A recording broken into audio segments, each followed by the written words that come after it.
All right, let's have a look at question 1D, sorry, yeah. 1D, it says the fuel consumption F of a car, so it's a function, in litres per 100 kilometres is related to the velocity. Okay, so obviously if it goes faster, it's going to use more, it would seem. And it's described by the formula here.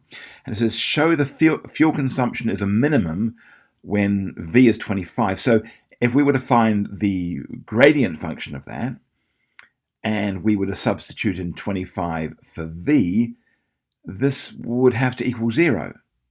But if it equals 0, it wouldn't show it was a minimum. It would just show that the gradient at that point was 0. And of course, a parabola could look like that, in which case that point there would be a minimum. Of course, if the parabola looks like this, then the gradient's still 0. Here the m is 0. Here the m is 0.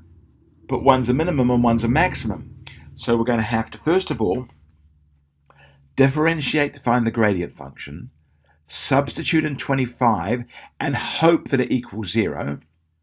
And assuming it does equal 0, we're going to have to show that that 0 is not a maximum, it's a minimum. So let's just go through that. So first of all, let's go ahead and differentiate this. So if f is equal to 16 minus 0.2v plus v squared on 250. All right, so that means that f dash of x is going to equal, 16 falls away. This is going to be negative 0.2 plus, now this is going to be, now think about this for a second, v squared on 250. If you're going to differentiate that, that's the same as saying 1/250th v squared.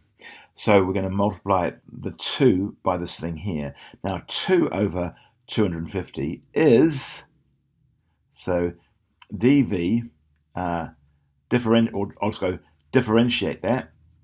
I'll put f dash, that's terrible, hang on. What on earth even is that? Yeah, so f dash at v is going to be equal to 2 times this, which is going to be 1 over 125v. All right, so this is what this is going to be. So it's going to be 1 v on 125. That makes life easy. All right, now we're going to plug in 25. We're going to hope it equals 0. So we're going to find, oh, I got an x there. We want a v there, don't we? This is not good. All right, so this is me not thinking as I go through this. So this is equal to now, so we've got f dash, or f prime if you like, is 25 in here, is equal to negative 0.2 plus 25 over 125. Now let's just do that on the calculator and see where we land. So I suspect it will be 0. I'm looking at it, looks like it's going to be. So I'm going to have negative 0.2. I'm going to add that to 125th times 25. And we get 0. There it is. So this does equal 0.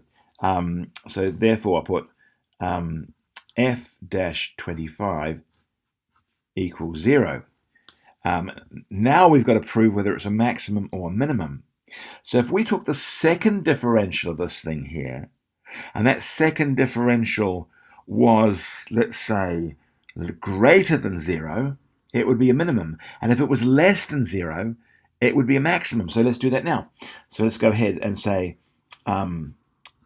find f double prime x, and that's going to equal, this is going to be, oh wait. V on 25, so it's going to be, we had 1/125th v, so it's just going to be 1 over 125. Therefore, because f double prime x is greater than 0, turning point must be minimum. Yeah, and that's what I would.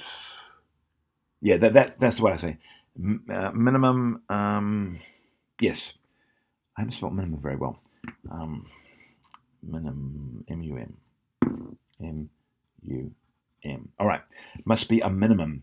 Of course, if it was less than 0, if this was a negative, for example, then it would be a maximum. I'm just trying to look at the question. I'm just thinking, should we actually add anything else to this? No, I think turning points, put brackets, minimum points would be a useful thing to actually say as well. All right, that would be my answer.